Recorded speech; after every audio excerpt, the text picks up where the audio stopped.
Hello, मेरा नाम तनुश्री मीना है और मैंने इस बार संघ लोक सेवा आयोग की 2021 वाली परीक्षा में 120वीं रैंक हासिल की है। मैं जयपुर की रहने वाली हूँ। मैंने अपनी स्कूलिंग महाराजा सवाई मानसिंह विद्यालय से की है, जयपुर में ही। इसके बाद मैंने BA ऑनर्स किया है हिस्ट्री में मिरांडा हाउस कॉलेज से, दिल्ली यूनिवर्सिटी, और उसके बाद मैंने मास्टर्स किया है मॉडर्न हिस्ट्री में जवाहरलाल नेहरू यूनिवर्सिटी, न्यू दिल्ली से। नमस्ते दोस्तों, हम आपके लिए लेके आए आज IAS का इंटरव्यू, जिन्होंने इस साल GS2 के पेपर में सबसे हाईएस्ट स्कोर किया है एंड 120 रैंक अचीव करी UPSC के एग्ज़ाम में। हम अब इसी तरीके से बड़े बड़े पर्सनैलिटीज़ के इंटरव्यूज़ आपको इस चैनल पे प्रोवाइड करेंगे, तो हमें सब्सक्राइब कीजिए और सपोर्ट कीजिए। Thank you. तो चलो शुरू करते हैं इस साल की टॉपर IAS तनुश्री मीणा जी से। मेरा ऑप्शनल हिस्ट्री था। मैंने हिस्ट्री ऑप्शनल इसलिए चूज़ किया था बिकॉज मैंने ग्रेजुएशन और पोस्ट ग्रेजुएशन दोनों हिस्ट्री में की है, और मैंने 12th स्टैंडर्ड में थोड़ा दिमाग में बिठा लिया था कि मुझे सिविल सर्विसेज के लिए प्रिपेयर करना है, तो अकॉर्डिंगली मैं अपना आगे का ग्रेजुएशन सब्जेक्ट चूज़ करूँगी। पर्सनली मुझे हिस्ट्री पसंद भी है एज अ सब्जेक्ट बिकॉज वो काफ़ी इंटरेस्टिंग होता है। आपको एक ही चीज़ पढ़नी है, but at the same time क्योंकि वो थोड़ा स्टोरी फॉर्मेट में होता है तो उसको पढ़ने में इंटरेस्ट आता है। तो जब भी मेरा मन नहीं करता था GS के सब्जेक्ट्स पढ़ने का, करंट अफेयर्स या न्यूज़पेपर पढ़ने का, तो मैं तुरंत अपना हिस्ट्री ऑप्शनल के बुक्स उठा लेती थी, नोट्स पढ़ लेती थी, या फिर कोई वीडियोज़ वगैरह अगर यूट्यूब पर अवेलेबल हैं तो उन्हें देखती रहती थी, और मुझे वो चीज़ काफ़ी इंटरेस्टिंग लगती थी। तो पर्सनली मुझे हिस्ट्री एज अ सब्जेक्ट पसंद था, इसलिए मैंने ऑप्शनल लिया। ऑल्सो अगर उसके एडवांटेजेस की बात करें तो सबसे बड़ा प्लस पॉइंट ये है कि हिस्ट्री एज अ ऑप्शनल आपको प्रीलिम्स में काफ़ी ज़्यादा हेल्प करता है। अगर आप देखो तो पॉलिटी वाले सेक्शन के बाद इकोनॉमिक्स वाले सेक्शन के साथ साथ हिस्ट्री सेक्शन के काफ़ी ज़्यादा क्वेश्चंस होते हैं प्रीलिम्स में, including art and culture, ancient, medieval और मॉडर्न इंडिया वाले टॉपिक्स। तो उन क्वेश्चंस को टैकल करने के लिए हिस्ट्री काफ़ी ज़्यादा हेल्प करता है। उसके बाद में मेंस में एज वेल हिस्ट्री GS1, 2 ऐसे पेपर में भी काफ़ी हेल्प करता है। इकोनॉमिक्स में हिस्ट्री वाला पोर्शन जो थोड़ा इकोनॉमिक हिस्ट्री है इंडिया का, उसका हम डाल सकते हैं। और फाइनली इंटरव्यू प्रेपरेशन में भी, चाहे आपका हिस्ट्री सब्जेक्ट हो या ना हो, ऑफन टाइम्स ऐसा होता है कि इंडिया का कंपैरिजन कॉलोनियल टाइम्स से या उन सब चीज़ों से, या ब्रिटिश जब हमें छोड़ के गए उससे पहले की इकोनॉमिक्स और उसके बाद की इकोनॉमिक सिचुएशन क्या है, उन सब चीज़ों के बारे में काफ़ी क्वेश्चंस होते हैं। तो आई थिंक इन सब चीज़ों में हिस्ट्री एज अ ऑप्शनल काफ़ी हेल्प करता है। और डिसएडवांटेजेस मैं ये कहूँ तो एक ही होगा कि सब्जेक्ट काफ़ी बल्कि है और आपको रेगुलरली उसको पढ़ना पड़ेगा और उसको टाइम देना पड़ेगा। वो ऐसा सब्जेक्ट नहीं है कि बिना टाइम दिए आप उसे प्रिपेयर कर लेंगे या फिर आपके अच्छे मार्क्स आ जाएंगे। जब तक आप रेगुलर स्टडी नहीं करेंगे और अच्छे से प्रिपेयर नहीं करेंगे तो उसमें स्कोर करना थोड़ा मुश्किल हो जाता है। इसलिए आई थिंक हिस्ट्री ऑप्शन को थोड़ा सोच के लेना पड़ेगा, बट पर्सनली मुझे लगता है कि एक अच्छा ऑप्शनल है। सिविल सर्विसेज एग्जामिनेशन के लिए अगर डूज एंड डोंट्स की बात करें तो सबसे पहले मैं डूज में बताना चाहूँगी कि studying every day is very important. हर रोज़ आपको पढ़ना होगा और कुछ समय इस एग्ज़ाम को देना ही होगा, चाहे आपका कितना ही बिजी शेड्यूल हो, मन कर रहा हो, नहीं कर रहा हो। मुझे याद है कि जब मैं ब्रेक्स लेती थी, बहुत ज़्यादा एग्जॉस्ट हो जाती थी, तभी भी मैं हर रोज़ न्यूज़पेपर पढ़ती थी और 3 या 4 घंटे उसके अलावा, तो मतलब 6-7 घंटे तो मैं ब्रेक्स वाले दिन पढ़ती ही थी। और जब रेगुलर आपका पढ़ाई का जो शेड्यूल चल रहा होता है एवरीडे बेसिस पे, तो 8 से 10 घंटे देना तब बहुत ज़रूरी हो जाता है। प्रीलिम्स के रिजल्ट के बाद में मेंस के लिए प्रिपेयर करते वक्त काफ़ी ज़्यादा सिटिंग आवर्स हो जाते हैं, एंड सिमिलरली इंटरव्यू के लिए प्रिपरेशन के लिए। So this exam requires some time, और वो टाइम आपको देना पड़ेगा। ऐसा नहीं है कि आप हार्डवर्क से काम चोरी करेंगे और उसके बाद भी आपको एग्जामिनेशन में सक्सेस मिलेगी। दूसरा डूज की मैं बात करूँ तो जैसे पर्सनली, बिकॉज मैं जब सोशल मीडिया पे रहती थी तो मुझे काफ़ी ज़्यादा चीज़ों से इम्पैक्ट हो जाता था, स्पेशली कोविड के टाइम पे बहुत ज़्यादा नेगेटिव न्यूज़ होता था, तो एक अजीब सा मन रहता था। तो पर्सनली मैंने उस टाइम पे सोशल मीडिया बिल्कुल छोड़ दिया था। I was not on any platform other than WhatsApp पे भी मैं बस अपने कुछ दोस्त से उन्हीं से रेगुलरली बात करती थी और मैं ज़्यादा लोगों से बातचीत नहीं करती थी। थर्ड था कि मैं सोशल गैदरिंग्स थोड़ा अवॉइड करती थी, स्पेशली जहाँ पे रिलेटिव्स या थोड़े ऐसे लोग होते हैं जो आपसे रेगुलरली क्वेश्चंस पूछते रहते हैं and which might demotivate you. तो ये सबका पर्सनल है कि अगर आपको लगता है कि आप सोशल गैदरिंग्स में जा सकते हैं और वहाँ पे अगर लोग क्वेश्चन पूछें तो आप उन्हें टैकल कर सकते हैं, but at the same time अगर आपको ऐसा लगता है कि वो आपके सेल्फ कॉन्फिडेंस को या फिर आपकी प्रिपरेशन को हैम्पर कर रहा है, so you can decide and avoid it, because ज़रूरी नहीं है आपका हर जगह होना। तो मेरे लिए यही था कि मैं बहुत ज़्यादा बाहर नहीं जाती थी, बस अपने घर वालों से और अपने कुछ दोस्त हैं उन्हीं से इंटरेक्ट करती थी। और इसके अलावा मैं ये कहूँगी कि एक पॉजिटिव सोशल सर्कल रखना बहुत ज़रूरी है। अगर आपके आसपास में कोई भी नेगेटिव इंसान है, चाहे वो आपका बहुत ही अच्छा दोस्त क्यों ना हो, बट अगर उससे बात करने के बाद में आपको नेगेटिव फील होता है या आपको ऐसा फील होता है कि आप अपनी लाइफ में कुछ नहीं कर रहे हैं, सो मे बी आप प्रेपरेशन के दौरान ऐसे लोगों से बात करना थोड़ा कम कर दीजिए या बंद कर दीजिए, ताकि आपका जो मेंटल हेल्थ है वो इम्पैक्ट ना हो और आप अपना पूरा जो कॉन्फिडेंस के साथ आप अपना प्रेपरेशन कर सकें और सिर्फ अपनी तैयारी पे फोकस रखें, rather than thinking about in सब लोगों के बारे में या फिर कौन क्या कहेगा। तो एक पॉजिटिव सोशल सर्कल होना बहुत ज़रूरी है। और एक चीज़ मैं कहूँगी कि पढ़ाई के अलावा भी आपके पास कुछ ऐसा होना चाहिए जो आप करते रहें। जैसे कि मैं वाटर कलर पेंटिंग बहुत किया करती थी जब भी मैं स्ट्रेस्ड होती थी। मैं काफ़ी ज़्यादा योगा करती थी और गाइडेड मेडिटेशन मैं बहुत करती थी, बिकॉज मुझे एंजाइटी होती थी काफ़ी ज़्यादा। तो उससे डील करने के लिए ये सब चीज़ें ज़रूरी है, ताकि आपका एक राइट बैलेंस बना रहे प्रेपरेशन में भी और बाकी चीज़ों में भी। ये तो डूज़ हो गया है। डोंट्स की अगर मैं बात करूँ तो होगा कि ऐसा दूसरे लोगों को देख करके और अगर आप इस प्रेपरेशन में घुस रहे हैं विदाउट हैविंग एनी मोटिव, वो थोड़ा गलत हो जाएगा। जब तक आप अपने आप से श्योर नहीं है कि आप ये एग्ज़ाम देना चाहते हैं, कर कोई भी सकता है, बस यही है कि आपको उसके लिए मन होना चाहिए। अगर आप सच में मन से प्रेपरेशन करेंगे तो आपको सक्सेस ज़रूर मिलेगी। सेकेंड ये होगा कि hard work is the most important thing. This examination I do not believe कि लक या फिर इंटेलिजेंस ज़्यादा मैटर करता है, बट हार्ड वर्क सबसे ज़्यादा मैटर करता है। बिकॉज यू वुड ऑफन सी सबसे ज़्यादा जो इंटेलिजेंट लोग होंगे वो भी शायद इस एग्ज़ाम के किसी ना किसी स्टेज को नहीं क्लियर कर पाएंगे, बट जो हार्ड वर्किंग लोग होंगे वो डेफिनेटली हर स्टेज को क्लियर कर पाते हैं। थर्ड डोंट्स में मैं ये कहूँगी कि टाइम वेस्ट मत कीजिए। अगर आपको ये एग्जामिनेशन देना है और अगर आपकी पर्सनल मोटिवेशन है, सो आपको एक प्लान बनाना होगा, उस प्लान पे स्टिक करना होगा और बहुत ही डिसिप्लिन के साथ ये तैयारी करनी होगी। सो ऐसे टाइम वेस्ट करना, दोस्तों से मिलना, बातें करना, घूमना फिरना, ये सब चीज़ें अगर आपने इस एग्जामिनेशन को देने का सोचा है तो आपको थोड़ा होल्ड पे रखना होगा। मे बी अगर आप शायद पर्सनली मैनेज कर सकते हैं, मल्टीटास्क कर सकते हैं तो वेल एंड गुड, तब आप कीजिए। बट अगर आपसे नहीं हो पाता है तो please avoid doing this and focus on your preparation. So these are some of the do's and don'ts which I think are very important in the civil services examination. सबसे बड़ा एक क्वेश्चन होता है कि जब आप स्कूल में 10th standard के बाद में सब्जेक्ट्स चूज़ कर रहे होते हैं, सो बहुत सारे बच्चे ऐसे होते हैं जो यूपीएससी को माइंड में रख के सब्जेक्ट चूज़ करते हैं। तो अगर आप मेंटली इतने स्ट्रांग हैं कि आपने सोच लिया है आपको ये एग्जामिनेशन देना है और आगे आप इसी फील्ड में जाना चाहते हैं, सो choose the subject accordingly. But बहुत सारे बच्चे ऐसे होते हैं जो कन्फ्यूज होते हैं, तो आप वो सब्जेक्ट चूज़ कीजिए जिसमें आपका इंटरेस्ट है, बिकॉज 11th स्टैंडर्ड का सब्जेक्ट आगे जाके लाइफ में इतना ज़्यादा मैटर नहीं करेगा कि आप 11th स्टैंडर्ड 12th स्टैंडर्ड के बोर्ड्स के बाद में भी अपना सब्जेक्ट चेंज कर सकते हैं और उस टाइम तक बच्चे में थोड़ी समझ भी आ जाती है कि वो कॉलेज में आगे क्या करना चाहते हैं। तो rather than choosing a subject because आप यूपीएससी एम में लेके चल रहे हैं, आपको सब्जेक्ट वो चूज़ करना है जिसमें आपका इंटरेस्ट हो। और अगर आपका सब्जेक्ट में इंटरेस्ट है तो यूपीएससी वाले एग्जामिनेशन में आप उस सब्जेक्ट को चूज़ कर सकते हैं, बिकॉज अगर आप देखें तो एग्जामिनेशन में सभी सब्जेक्ट्स इक्वली इंपॉर्टेंट है। ऐसा नहीं है कि अगर आप एक फील्ड चूज़ कर लेंगे तो दूसरा फील्ड एकदम आपको बिल्कुल पढ़ना ही नहीं पड़ेगा। अगर आप ह्यूमैनिटीज़ भी ले लेंगे तो आपको साइंस मैथ्स पढ़नी पड़ेगी, प्रीलिम्स वाले पर्सपेक्टिव से भी, मेंस वाले पर्सपेक्टिव से भी। सिमिलरली अगर आप साइंस मैथ्स ले लेंगे तो आपको ह्यूमैनिटीज़ वाले सब्जेक्ट आगे जाके पढ़ने होंगे। तो अभी इन सब चीज़ों को सोच के स्ट्रेस करने की बजाय ये होगा मेरे हिसाब से बेहतर कि आप अपना जो इंटरेस्ट है वो सब्जेक्ट चूज़ करें।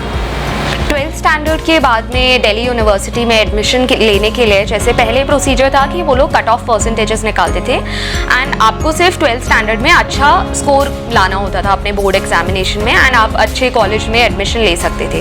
बट अब ऐसा हो गया है कि उन्होंने सेंट्रल यूनिवर्सिटी एंट्रेंस टेस्ट कर दिया है which would be based on NCERTs and students को रैदर दैन 12th बोर्ड्स में बहुत अच्छा स्कोर करने की बजाय, ऑफकोर्स बोर्ड्स का score is important but at the same time वो आपका बेंचमार्क नहीं होगा कि जो बच्चे बोर्ड्स में अच्छा नहीं भी परफॉर्म कर पाए हैं वो आगे जाके अगर स्पेसिफिकली सिर्फ एंट्रेंस के लिए तैयारी करें तो वो एंट्रेंस में अच्छा स्कोर करके अच्छे कॉलेजेस में एडमिशन ले सकते हैं। This is the procedure. JNU के लिए आई वुड से कि JNU में ग्रेजुएशन में सिर्फ लैंग्वेज कोर्सेज होते हैं, पोस्ट ग्रेजुएशन में मोस्टली सारे सब्जेक्ट्स होते हैं। तो ग्रेजुएशन के लिए JNU में अगर आपको लैंग्वेज सब्जेक्ट्स लेने हैं या लिटरेचर हिंदी वगैरह तो आप ग्रेजुएशन JNU से कर सकते हैं। अदरवाइज पोस्ट ग्रेजुएशन के लिए JNU is a good institution और उसके लिए भी एंट्रेंस एग्जामिनेशंस होते हैं। अगर आप मुझसे ये पूछें कि DU और JNU में पढ़ने का कोई स्पेसिफिक एडवांटेज है सिविल सर्विसेज एग्जामिनेशन में, तो because I have studied in both the institutions, मुझे पर्सनली लगता है कि कोई ऐसा नहीं है कि अगर आप इन्हीं इंस्टीट्यूशंस में पढ़ेंगे तो आप सिविल सर्विसेज एग्जामिनेशन क्रैक कर सकते हैं। But at the same time वहाँ का जो एनवायरनमेंट है वो काफ़ी ज़्यादा पॉजिटिव और मोटिवेटिंग होता है। वहाँ पे आपकी पर्सनैलिटी इस तरीके से शेप होती है कि आप अपने आप को बेहतर समझ पाते हैं, अपनी कैपेबिलिटीज़ को, स्ट्रेंथ्स को ज़्यादा अच्छे से समझ पाते हैं एंड अकॉर्डिंगली आप सोच पाते हैं कि आप सच में ये चीज़ करना चाहते हैं या नहीं। तो मैं ये कहूँगी कि एक्सपोजर के लिए बाहर जाना, ऐसे इंस्टीट्यूशंस में पढ़ना इज़ वेरी इंपॉर्टेंट बिकॉज वहाँ पे आपको ऑल ओवर इंडिया के लोग मिलते हैं। बहुत सारे ऐसे लोग मिलते हैं जो अलग अलग बैकग्राउंड से आते हैं, उनसे बातचीत करके, उनकी प्रॉब्लम्स सुन के, खुद की प्रॉब्लम्स डिस्कस करके आपको एक वाइडर पर्सपेक्टिव मिलता है एंड यू स्टार्ट रियलाइजिंग कि आपका लाइफ का एक गोल और मोटिवेशन क्या है, आप क्या करना चाहते हो खुद के लिए, पेरेंट्स के लिए, सोसाइटी के लिए। तो यहाँ पे ऐसे बड़े इंस्टीट्यूशंस थोड़े ज़्यादा हेल्पफुल होते हैं बिकॉज वहाँ पे जो लोग आते हैं वो काफ़ी ज़्यादा डाइवर्स बैकग्राउंड से होते हैं इन कंपैरिजन टू जो हमारे रीजनल कॉलेजेस होते हैं। But at the same time I would say कि ऐसा नहीं है कि जो रीजनल कॉलेजेस हैं या इंस्टीट्यूशंस हैं वो अच्छे नहीं हैं, वहाँ पे भी क्वालिटी एजुकेशन मिलता है एंड हर साल हम देखते हैं कि सिविल सर्विसेज एग्जामिनेशन स्पेसिफिकली उसके रिजल्ट्स में बच्चे बहुत ही डाइवर्स बैकग्राउंड से होते हैं। ऐसा नहीं है कि आपको कोई एक पर्टिकुलर इंस्टीट्यूशन या फिर कोई एक पर्टिकुलर जगह के ही सबसे ज़्यादा बच्चे मिलेंगे, वहाँ पे सब तरीके के बच्चे होते हैं, सब बैकग्राउंड्स के बच्चे होते हैं। तो इस मामले में there is a higher level of diversity in the selection as well as in the number of candidates who qualify the examination at all the stages. तो आप ये मत सोचिए कि अगर आप ऐसे DU या JNU जैसे कॉलेजेस में नहीं हैं तो आप कुछ लूज़ कर रहे हैं या फिर आप कुछ मिस आउट कर रहे हैं। लड़कियों के लिए मेरा एक ही मैसेज होगा कि जो मेरी मम्मी मुझे बहुत ज़्यादा बोला करती थी कि आज के ज़माने में और हमेशा लड़कियों के लिए फाइनेंशियली इंडिपेंडेंट होना बहुत ज़्यादा ज़रूरी है बिकॉज आप ज़िंदगी भर किसी दूसरे इंसान पे डिपेंडेंट रहोगे तो आपको कहीं ना कहीं खुद की फ्रीडम पे रेस्ट्रिक्शंस लगानी पड़ेगी बिकॉज आप कुछ भी करना चाहोगे तो आपके पास वो फाइनेंशियल मीन्स नहीं होंगे जिससे आप अपनी ज़रूरतों को पूरा कर सको। चाहे आपके जो फैमिली मेम्बर्स हैं, चाहे वो आपके पार्टनर्स हों, पेरेंट्स हों, ब्रदर्स हों या फिर कोई भी हो, वो आपको बहुत सपोर्ट करते हैं, उसमें कुछ गलत नहीं है। But at the same time to take your own decisions in life, financial independence is the most important thing because जब एक फाइनेंशियल इंडिपेंडेंस आती है तो सोसाइटी में एक रिस्पेक्ट भी होती है, आपके व्यूज़ एंड ओपिनियंस को लोग थोड़ा तवज्जो देते हैं, आपकी बातों को सुना जाता है। जैसे पहले तक अगर मैं कहूँ तो सिर्फ मेरे पेरेंट्स या मेरे घर वाले मेरी बातों को इम्पॉर्टेंट समझते थे, but now that I have cleared the examination, सिर्फ एक IAS ऑफिसर बनने के टाइटल से ही सोसाइटी भी मेरी बातों को थोड़ा और ज़्यादा इंपॉर्टेंस देगी क्योंकि इस एग्जामिनेशन के साथ एक सोशल रिस्पेक्ट भी आता है। और इसी वजह से मेरे मन में हमेशा ये था कि मैं लड़कियों के लिए एक सही तरीके की रोल मॉडल बनूं because thankfully I had a good family support, उन्होंने मुझे सपोर्ट किया और उस वजह से मैं ये सब ऑप्शंस और रिसोर्सेज एक्सेस कर पाई। बट आई नो कि आज भी सोसाइटी में बहुत सारी ऐसी लड़कियां हैं जिनको ये सब अपॉर्चुनिटीज़ उतनी आसानी से नहीं मिलती। तो उसके लिए मैं यही कहूँगी कि सबसे ज़्यादा ज़रूरी है कि आपको खुद को पता हो आप अपने जीवन में क्या करना चाहते हैं and never settle for something less than what you deserve. अगर आप कुछ ज़्यादा डिज़र्व करते हैं तो उससे कम पे सेटिस्फाई मत होइए।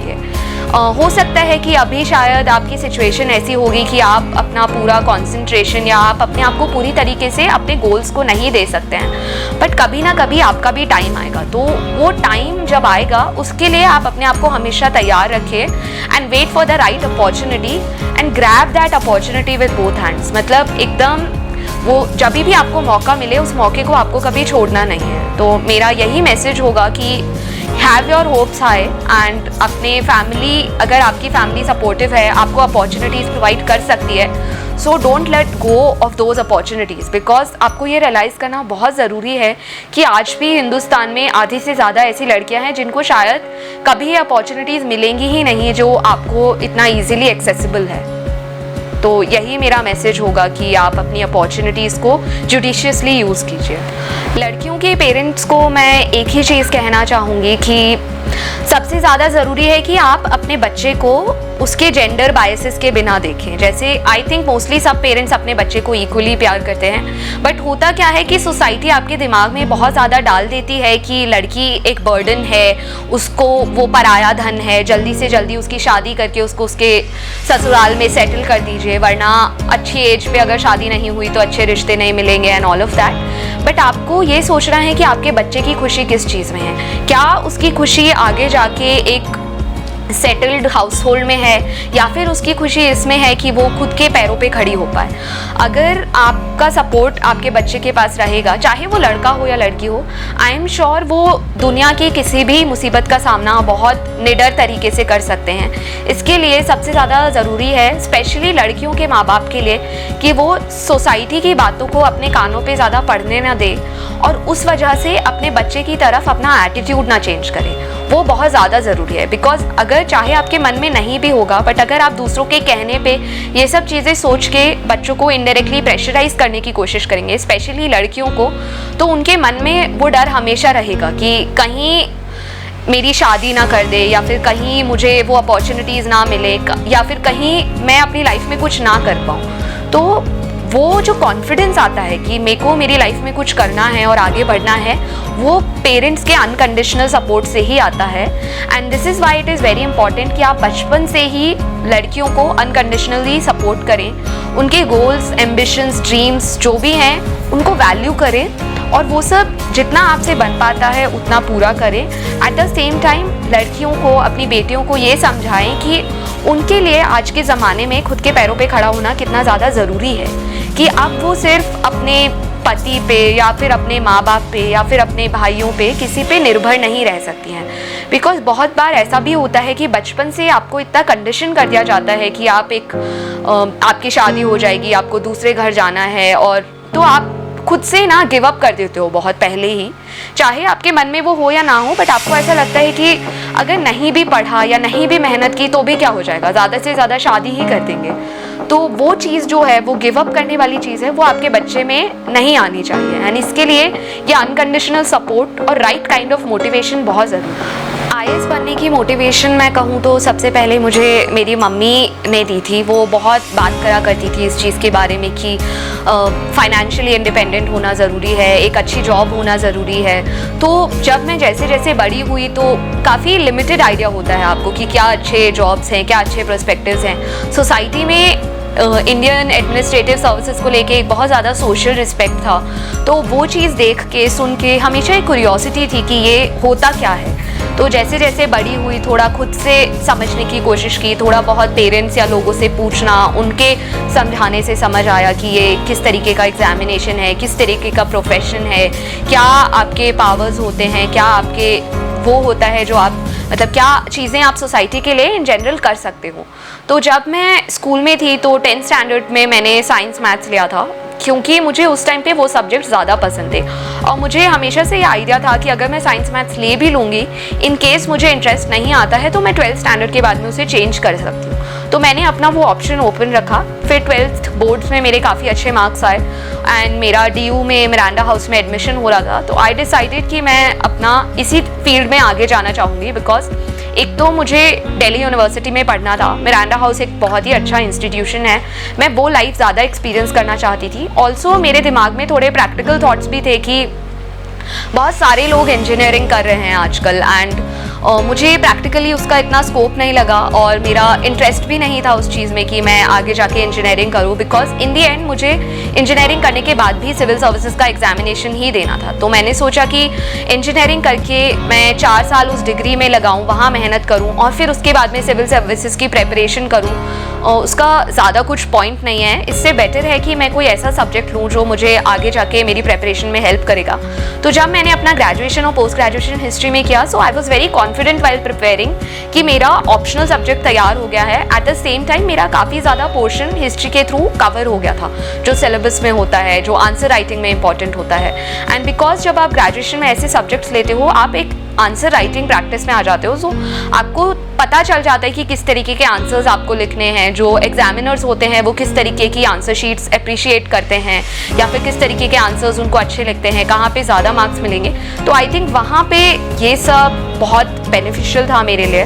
और इस वजह से मैंने, बिकॉज मेरा एम सिविल सर्वेंट बनने का ही था, तो मैंने अकॉर्डिंगली अपना पूरा आगे का जर्नी प्लान किया था। सो दिस इज सबसे ज़्यादा ये सुनने में आता है कि एक औरत ही औरत की सबसे बड़ी दुश्मन है। उसके लिए मैं यही कहूँगी कि बिकॉज सोसाइटी में इन जनरल पेट्रियार्की इतनी ज़्यादा इनग्रेन्ड है कि बचपन से ही जो हमारे बड़े बुज़ुर्ग हैं वो हमें या हमारी मम्मीज़, इन लॉज, उन सबको इतना ज़्यादा सोशल कंडीशनिंग हो जाता है कि by the time they grow up और वो एक हाउस होल्ड की रिस्पॉन्सिबिलिटी लेती हैं, उनको वो सारे ओपिनियन सही लगने लगते हैं। उनको यही लगता है कि एक लड़की की सही उम्र पे शादी कर देनी चाहिए या फिर उसको अपने घर में जो हाउस होल्ड वर्क्स हैं उसमें ज़्यादा इम्पोर्टेंस देनी चाहिए रैदर दैन खुद का करियर बनाने में या फिर खुद के बारे में सोचने में। अगर कोई औरत खुद के बारे में सोच रही है तो वो गलत है, उसको पहले अपने परिवार को इम्पोर्टेंस देनी चाहिए, और वो भी एक पॉजिटिव तरीके से नहीं बट नेगेटिव तरीके से, कि आप खुद की खुशियों का दम घोट के दूसरों के बारे में सोचें। बट ये एटीट्यूड बिल्कुल सही नहीं है। एंड जो बदलाव की हम बात करते हैं कि पेट्रियार्की चेंज होनी चाहिए, लोगों का एटीट्यूड लड़कियों के लिए चेंज होना चाहिए, उसकी जो नींव है वो कहीं ना कहीं घर की या सोसाइटी की औरतों से ही आएंगी।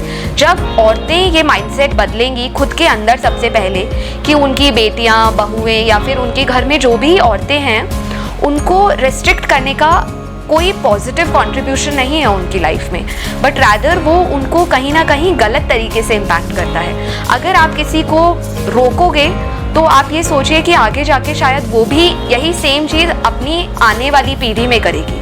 तो अगर हमें पीढ़ी दर पीढ़ी इस ईविल से डील करना है कि लड़कियां पीछे हैं लड़कों से या फिर इन सोसाइटी जनरल लड़कियों को ज़्यादा अपॉर्चुनिटीज़ नहीं मिल रही हैं, तो उसके लिए सबसे पहले हमें अपने घर में शुरुआत करनी होगी। औरतों को एक दूसरे का सपोर्ट सिस्टम बनना होगा, एक दूसरे का साथ देना होगा। जब within family women will work as a unit, तो आई एम श्योर जो मेल मेंबर्स हैं फैमिली के वो भी पॉजिटिवली सपोर्ट करेंगे, वो भी उनका साथ देंगे। और ऑटोमेटिकली जब family as a unit supportive और पॉजिटिव होगी, both the female and male members, तो सोसाइटी इन जनरल औरतों की तरफ या लड़कियों की तरफ बहुत ज़्यादा सपोर्टिव होगी। इसके लिए ये ज़रूरी है कि जैसे महात्मा गांधी ने कहा है कि जो आप बदलाव लाना चाहते हैं पहले उस बदलाव की शुरुआत खुद से कीजिए। तो औरतों को जो ये चीज़ है आगे जाके सोचने के लिए कि कोई रेस्ट्रिक्शंस ना हो या फिर उनके जो सपने हैं वो पूरे कर पाएँ, सबसे पहले खुद में बदलाव लाना होगा, खुद के घर के जो फीमेल मेंबर्स हैं उनमें बदलाव लाना होगा। इसी तरीके से हम आगे जाके सोसाइटी